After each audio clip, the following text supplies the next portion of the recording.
Greetings, it is Matt from Hidden Machine here with another one of our irregularly posted update videos. Now, I call this a weekly update kind of sesh, but realistically they come out every 3 or 4 weeks, and it's actually been a month since we posted an update here on the Hidden Machine Annex, the second channel.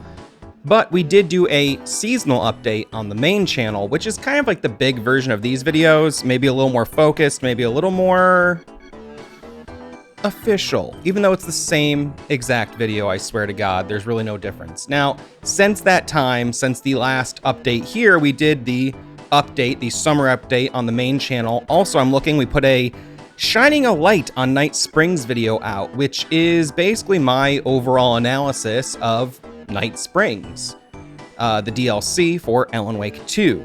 And I think I really said all I have to say. I am pretty much ready to roll on a longer analysis of Alan Wake 2 itself,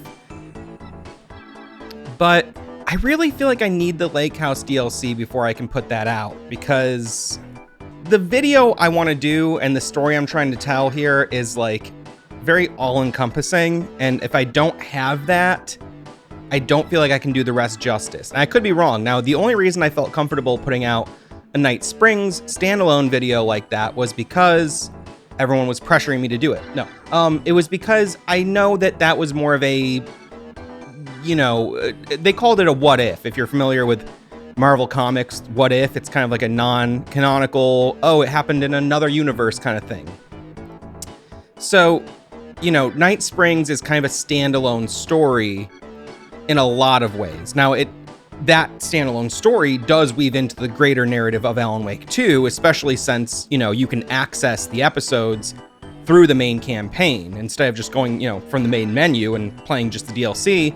Those 3 DLC episodes of Night Springs are actually maps you can enter from different points in Alan's campaign in the Dark Place. So it's a standalone story, but also is wrapped into the bigger picture, which I think is really, really cool. So I will be touching on Night Springs in my big picture Alan Wake 2 video, which is going to come out in October, maybe, I guess, which is fine. It's fine.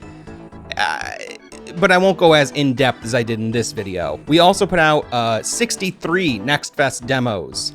I played 63 games. I actually played like 65, but 2 I didn't cover because they were just so bad, I didn't feel like it was fair to even mention them. And I mentioned some stuff I thought was rough. Lastly, we put out a 4-hour-long video. Yeah, I've played Half-Life. That's our long-form discussion show, myself and Jordan Hill, no relation.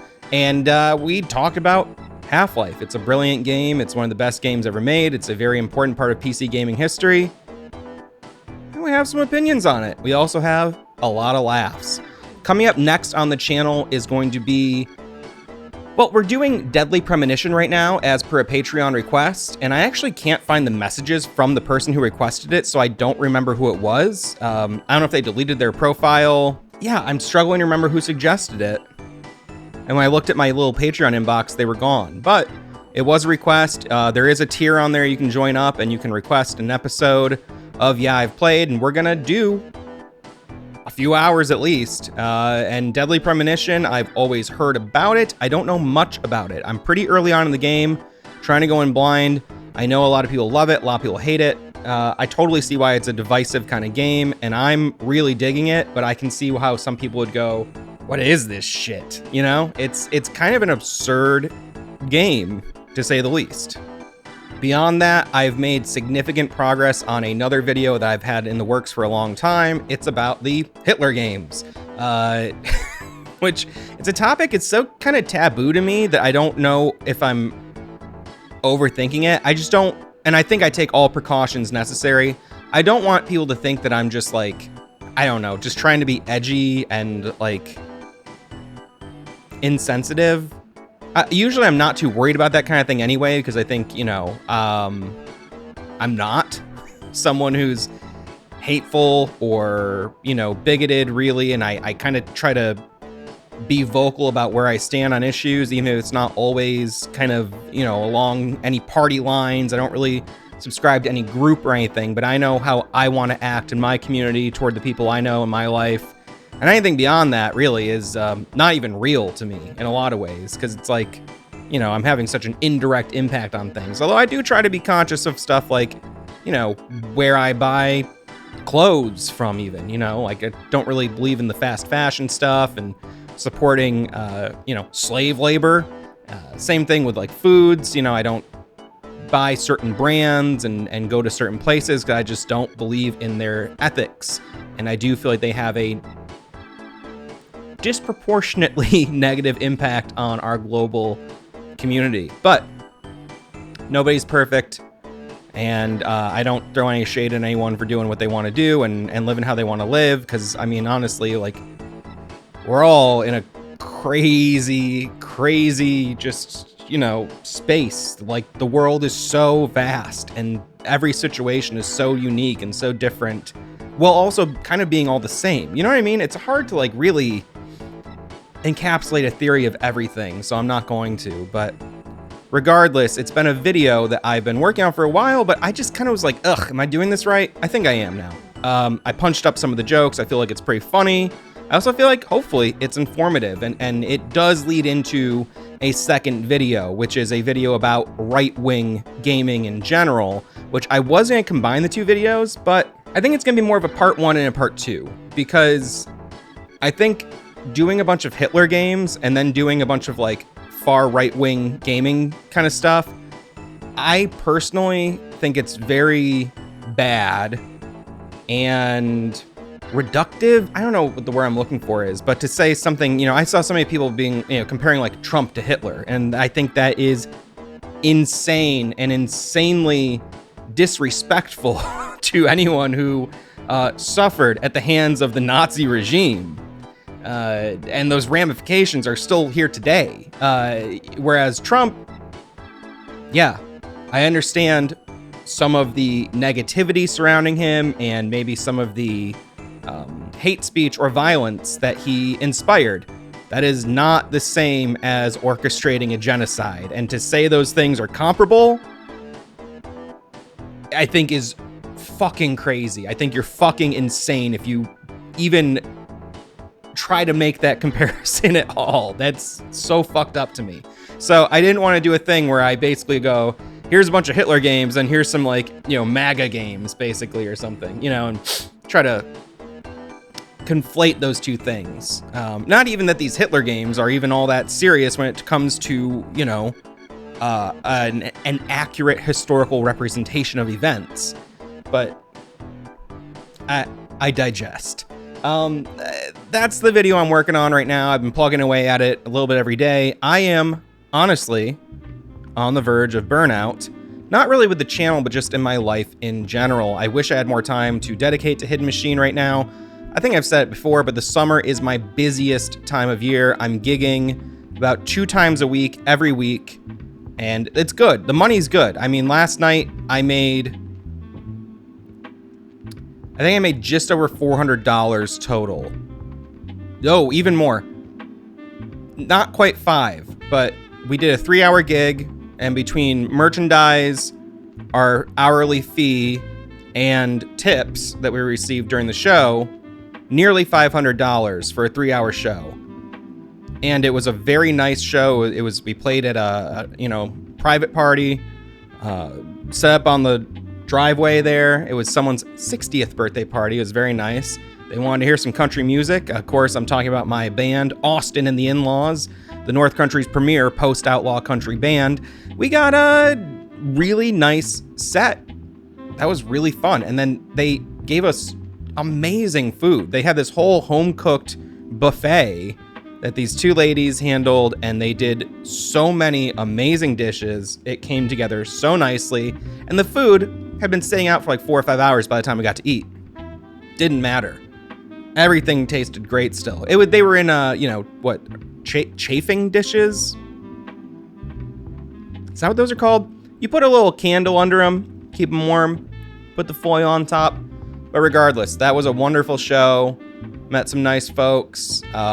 Saw some old friends and supporters that we hadn't crossed paths with in a while. That was wonderful, but it is also kind of stressful.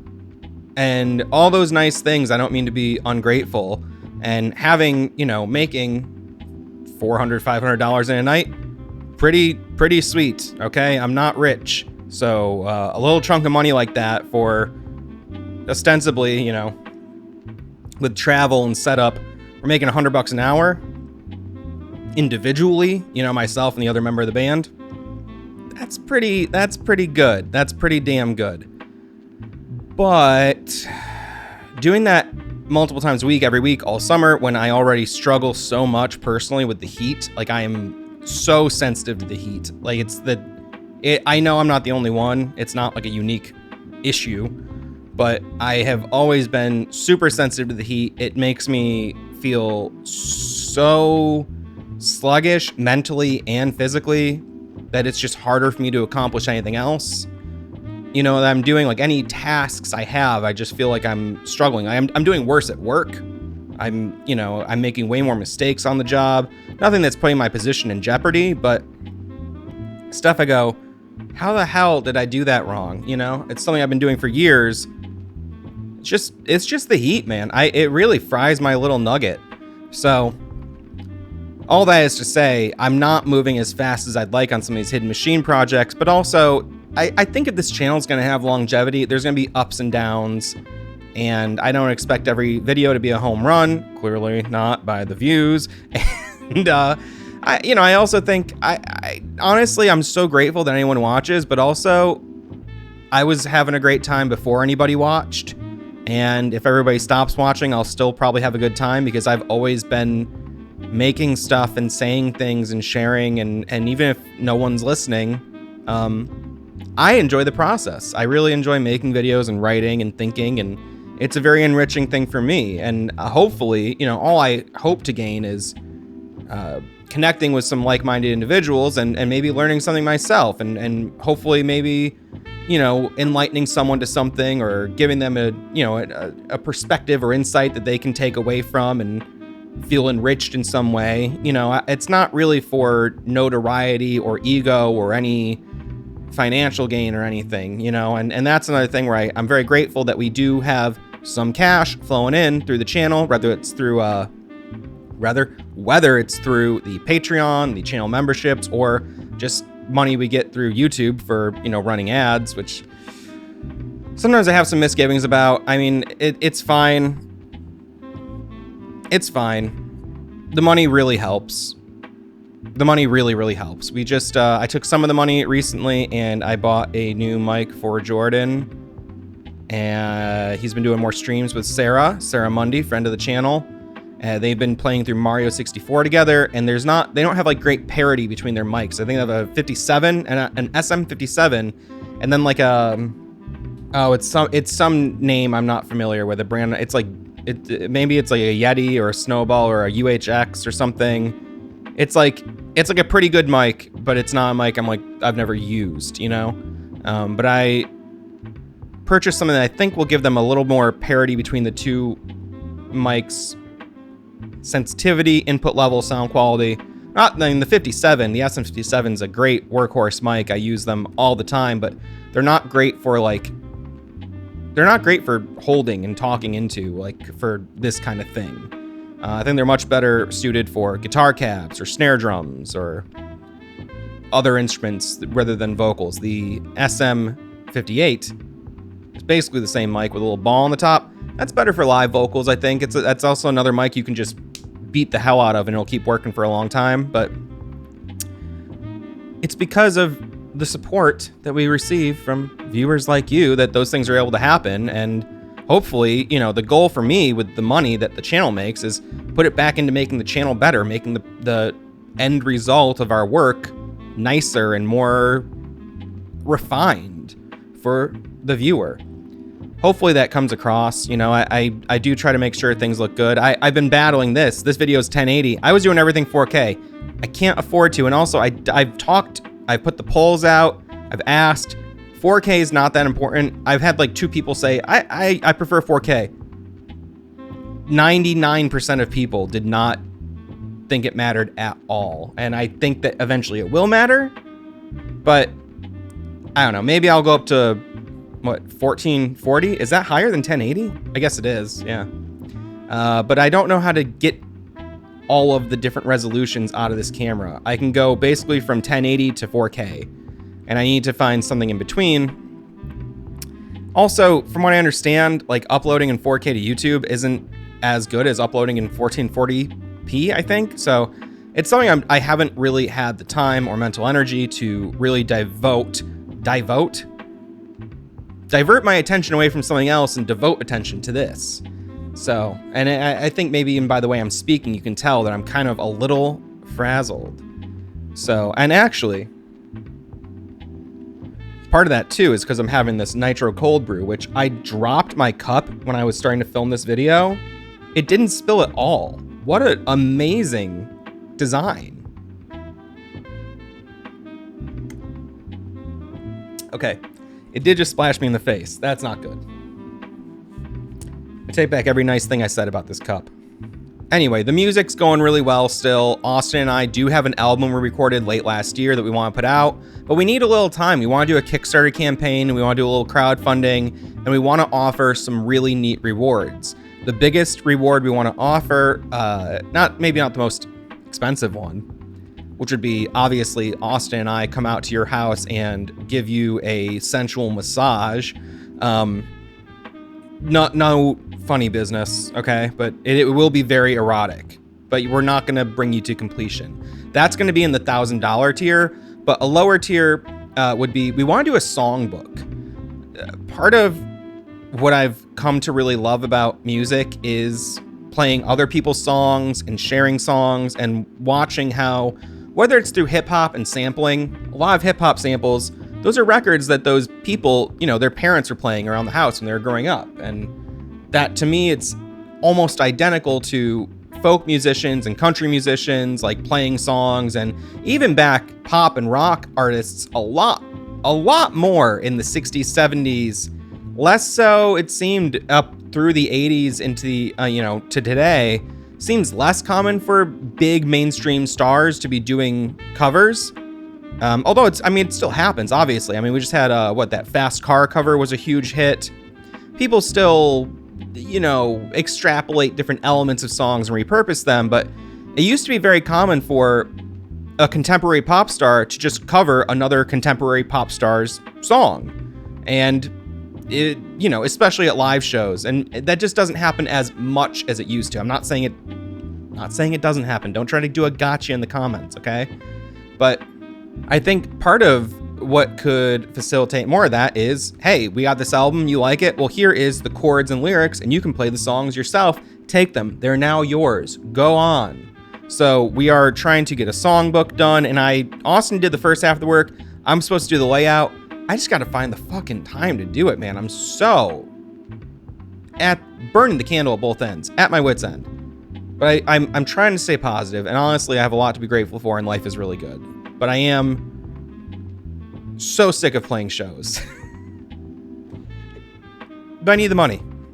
Speaking of music, the new Eminem album dropped. I bought this shirt months before I even knew the album was coming out. This is a pre-order I did a long time ago. And it's great that I got this shirt. It's from the first CD. You can see some of the art that was featured on the disc and in the booklet. And it's like the only headline I've seen about the new Eminem album is like, oh, he's transphobic. It's great time for me to get the shirt. Whatever. I can't be responsible for that, but I do love this era of Eminem, unapologetically.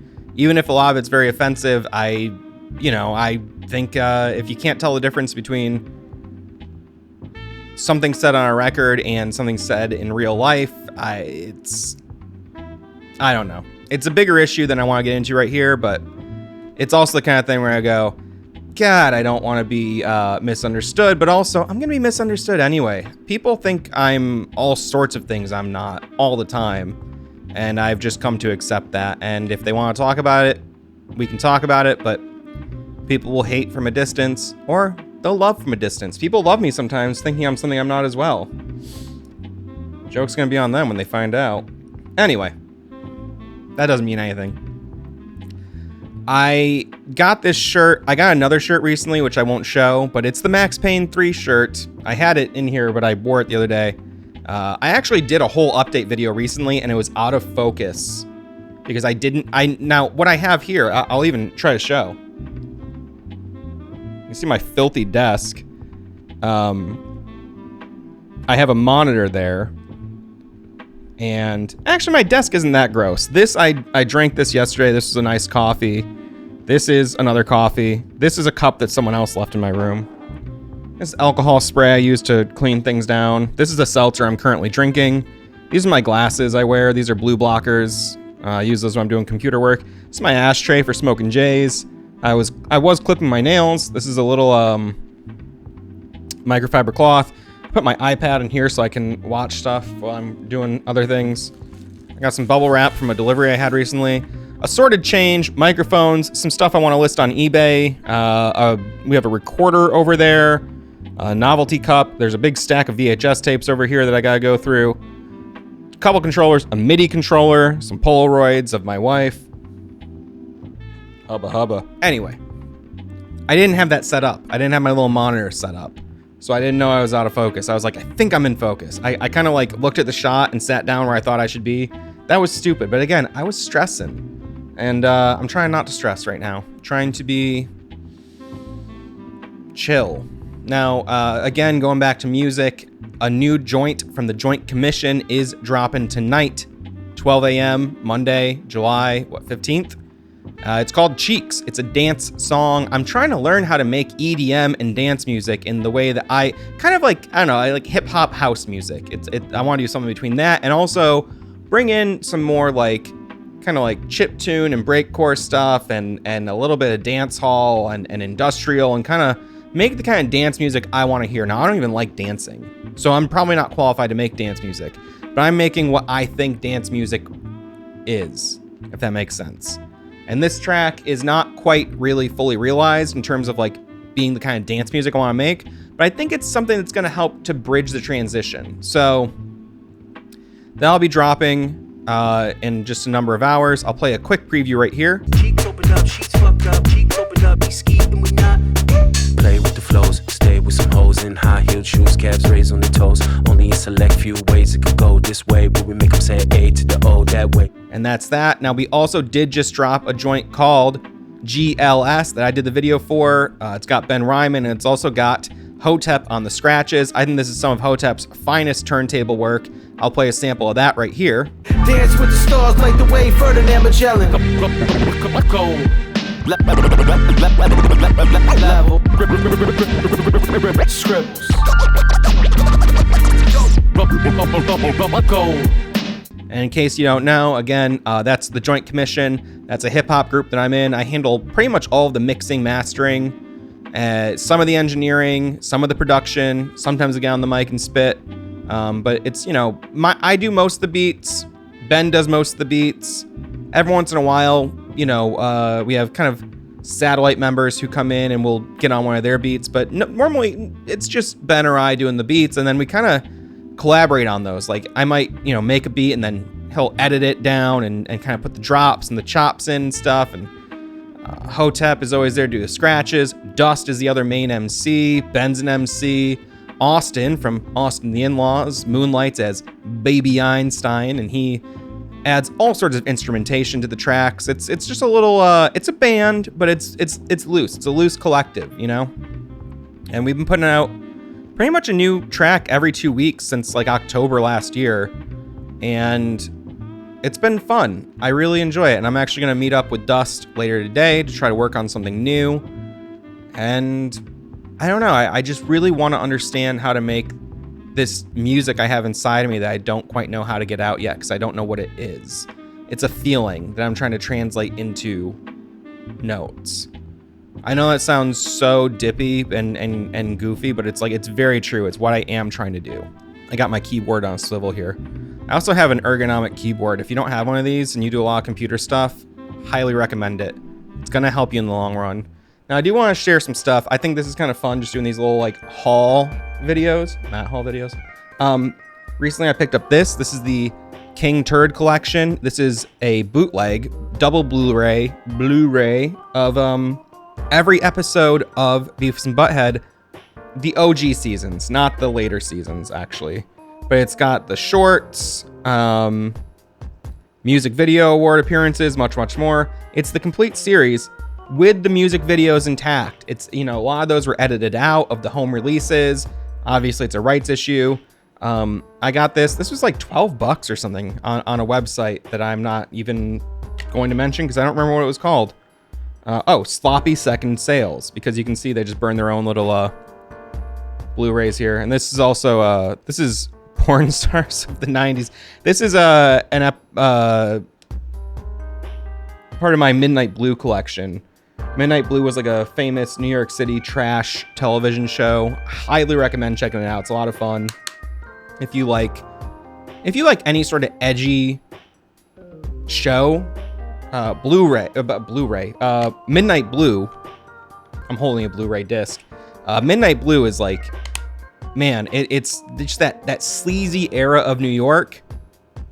And this collection, the Midnight Blue collection, has like the original commercials in there still. So you're seeing like commercials for like swingers clubs and like these like orgy parties and stuff. It's really crazy shit. And it's such a fun show. I mean, it's very tongue-in-cheek. But it's like, the guy that did it, Al Goldstein, yeah, he's a pervert and a pornographer and probably said a lot of really terrible things, but it's also very entertaining. And he's dead now, so what are you gonna do? But love that show. I got this as well. This was like 75 cents at Barnes & Noble, I think, or something, or Borders. I was at the mall in Albany, New York, going to see comedian William Montgomery. And I was actually in Albany 1 week later seeing the Blastmaster KRS-One. I can't believe I saw KRS-One in concert. My wife and I were talking. There's two acts we'd really like to see. We'd love to see William Montgomery. Love to see KRS-One. We get invited to shows and stuff all the time, but I don't like traveling. I did a lot of travel. I used to travel and play music. I used to tour. I can't be in the car for that long anymore. But Albany is only like a 2.5 hour drive. That's probably my limit. Within a couple weeks, it was just like suddenly I found out about the William Montgomery show like 2 days before it was happening. And then KRS-One just played a free show on a Thursday in the park, and it was amazing. So good. I've never seen an MC command the stage like that, and he didn't have anyone with him. It was just the DJ, and the DJ didn't speak. Every other rapper I've seen has like a hype man or a backup guy just to kind of like carry things a little bit. KRS-One did the whole show MCing by himself. Well, he did in the middle do like a 5-10 minute break, brought some dancers up. Amazing. Great to see different generations of breakdancing and stuff on the stage. That was really cool. So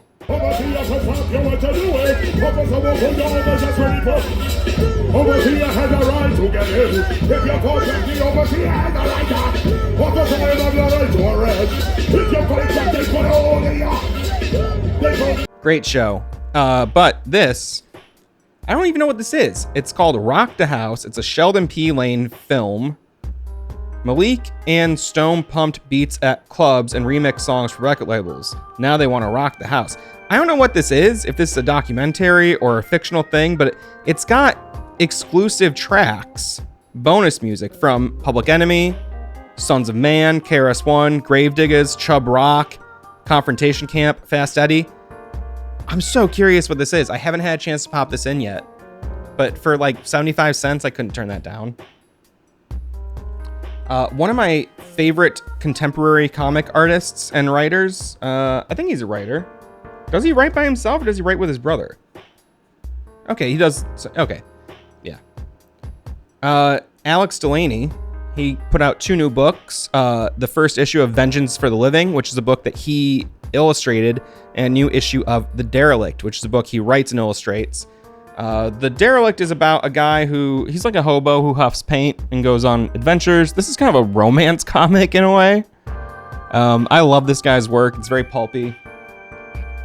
This I haven't read yet, but it's the first time I've seen his work in full color. And I know I'm not showing this great. I don't know the best way to hold this.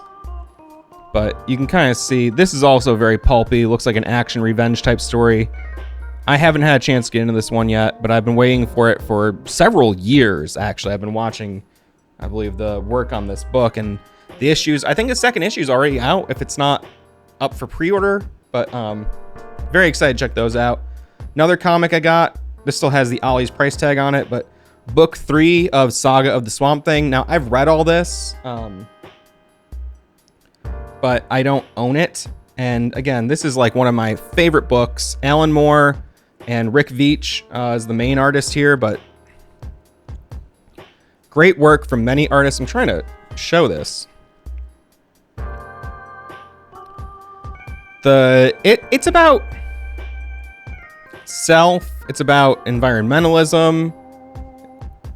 It's about our relationship to nature and the planet and to animals, and it's so good. This is such a good series. The Swamp Thing series is one of my favorite comic books. And it also really just aligns with my own ideology, and it kind of like put a lot of things into perspective and gave me a way to articulate certain things I didn't know how to express about nature, about a lot of topics. I felt very similarly when I read The Invisibles by Grant Morrison. It's another book I really love that I don't own. I have like 1 or 2 volumes of the collection. I'd love to get the rest of it. Now, speaking of a collection, I got volume 2 of the New Mutants Omnibus. This was a book I got at Ollie's again. Love my Ollie's. Good stuff, cheap. And this has a lot of work from Bill Sienkiewicz in it, who is, again, one of my favorite guys in comics. I try to only buy books from my favorite guys. The reprint quality here is fine. I'd prefer it wasn't on glossy paper, but I've just never read this book, and I've always been curious about it. So I'm looking forward to getting into it. This is something I will be reading for like 3 years. Another thing I got, another one of my favorite guys, Ernie Bushmiller, creator of Nancy. There's like cat hair on my nose. There's just a Ernie Bushmiller. I'm looking at my monitor here to make sure I'm like in focus as I do this. There's an Ernie Bushmiller art show at the Billy Ireland Cartoon Library and Museum, which I think is in Cleveland, Steamer. And it's got a bunch of original Ernie Bushmiller art scans, some of the old merchandise, his comics. Nancy is my favorite newspaper strip comic, and I think it's, he's just got such a mastery of the presentation, so fucking tight. I think he's so good. That's a really funny gag. I like that. Cutting up the signature, pulling it up. These are different artists trying to do Nancy. Yeah, so this shows just some of his original work. It's sort of like the artist series, and it gets into some, just production art and stuff for some of the different things, which reminds me of another thing I got recently, which I really love. I got a similar book here showing all the production art of Pee-wee's Playhouse, which another one of my favorite guys, Gary Panter, did a lot of this art. And that's a Gary Panter piece right there. This has all this original production art and notes and things I've never seen printed anywhere. I'm not doing justice to this book. This is fucking hard to do. I'm trying to show. And the pages are glossy. But yeah, I love seeing a little bit behind the scenes on this sort of thing. And seeing some of this like rare stuff that you're just not going to see this anywhere. And it reminded me of this. I just wanted to show this off because I think this is a really cool book that I found super cheap. This is not like an expensive book. Most of these books I don't pay more than like $20 for a book. Usually single digit prices. I got a very similar book that Chip Kidd helped put together of Peanuts art. And it's showing some of the old Peanuts. Some of the stuff that Charles Schulz was doing before Peanuts. Yeah, just some of his drawings. I love the old Peanuts. He used to do a strip called Lil Folks, which you can see is very similar to Charlie Brown and the Peanuts. Yeah, I think seeing this sort of stuff is so cool. Because, you know, I mean, you think of Peanuts, you go, oh yeah, I know Snoopy. It's like, it's crazy to think that, you know, before it became what it is, so heavily merchandised as well, it was just a guy drawing little characters. And it's funny to see, you know, the growth of that sort of thing. I love that sort of stuff. I just love to see the evolution of it and how it goes from just like a napkin sketch to a, you know, something that's going to outlive him for several generations at least. I mean, Peanuts is still going strong as a brand. So very interesting. I grabbed some books today, actually, as well. I went to my local bookstore. I like to get some used books there. The Lonely Ones by William Steig. This is just a weird little book with these like caricatures. And this one says, I think before I act. I do not give up hope.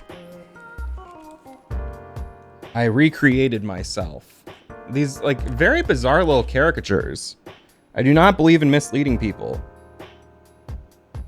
I don't even know what that guy's got going on. He's got like antlers on his head and but nature remains unchanged. I don't know. I hope you can see these. I think these are such cool little characters. And this is like a library copy of a book, I think.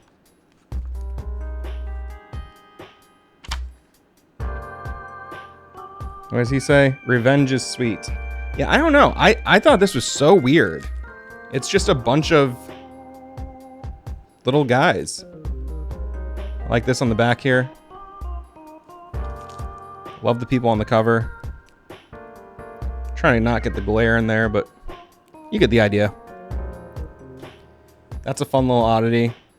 Picked up this. This was the Best American Comics 2014.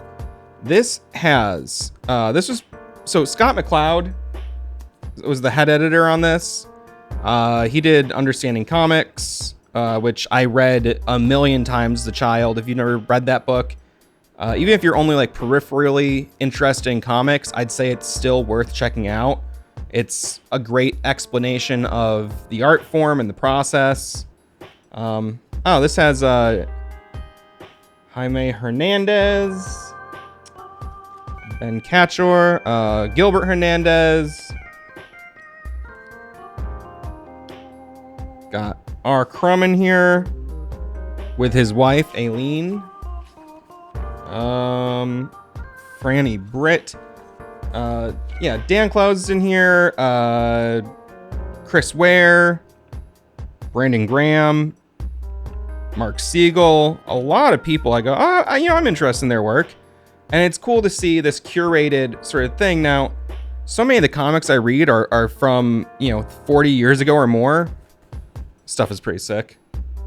So like 2014 wasn't totally paying attention to modern comics.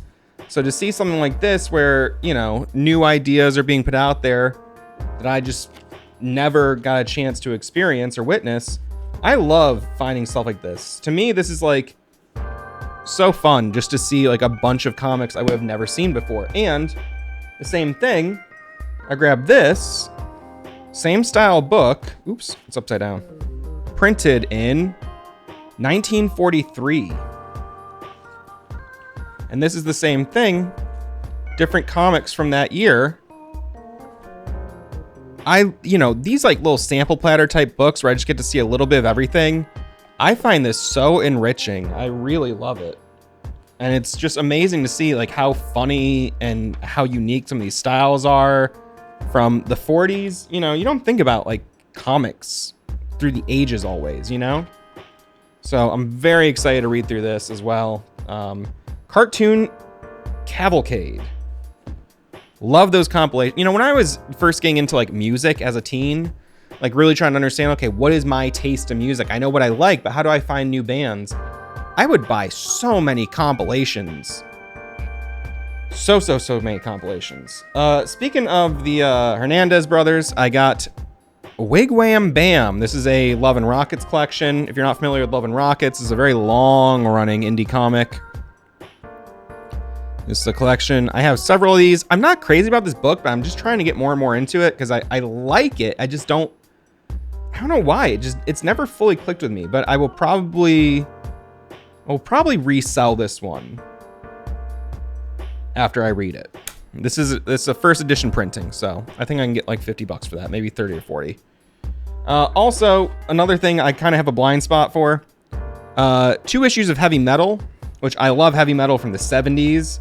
This is 2011 and 2010, and I'm not in love. Oh, I don't know if I can show some of this stuff in this video. I can show this. That's pretty cool. I'm not in love with a lot of the art in here, but I'm just curious because, you know, I read so much of the old Heavy Metal. I don't know what it's like in later years. Yeah, there's a lot of tits in here. Trying to find something without tits. All right, you can see some other stuff here. So it's just like an era of the magazine that I'm not familiar with. Now, if you don't know, Heavy Metal was a French comics magazine put out in the, I think, mid-70s was when it started. Oh man, this is cool. I love this style. Yeah, never really got into the later era of Heavy Metal. Now, it was eventually sold. Grant Morrison, who I mentioned earlier from The Invisibles, was the editor-in-chief for a number of years, and I was like, oh, I'm gonna subscribe to Heavy Metal now that he's the editor. I never did. I think that maybe is around the time he was the editor, but I can't be sure. I haven't done enough checking up on it to know. I think he was actually editor by like 2013, maybe. I think it was a few years after I moved up north where I live now. So that's some of my recent purchases. So lots of good deals. I love finding a cool book cheap, or good stuff cheap, as Ollie's puts it in their slogan. We just entered, my wife and I entered a America's Biggest Cheapskate contest, where we had to take a selfie in Ollie's, and I'll show you here and submit it. I will admit this photo is staged. I didn't buy anything that day. I was holding someone else's stuff.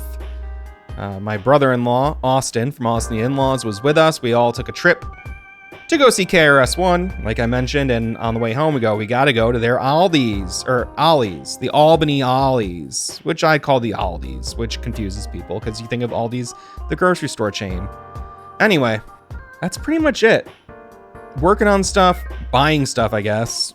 Can't stop buying stuff. I'm addicted to shopping, and that's pretty much it. So stay tuned. Deadly Premonition coming, but I would say I'm hoping tomorrow to wrap up this Hitler game video, and it goes into the entire history of, you know, why is this guy, one of the worst guys in history, such a prominent figure in American video games, going all the way back to the start of gaming to today. And what are these games trying to say, if anything? Well, all those questions and more will be answered in the next Hidden Machine video. But for now, I'm going to get out of here. Thanks for hanging out and listening to me ramble. Hopefully you're at least entertained by this. Thanks again to everyone who supports us on Patreon and here, the channel memberships. $1 a month helps us a lot.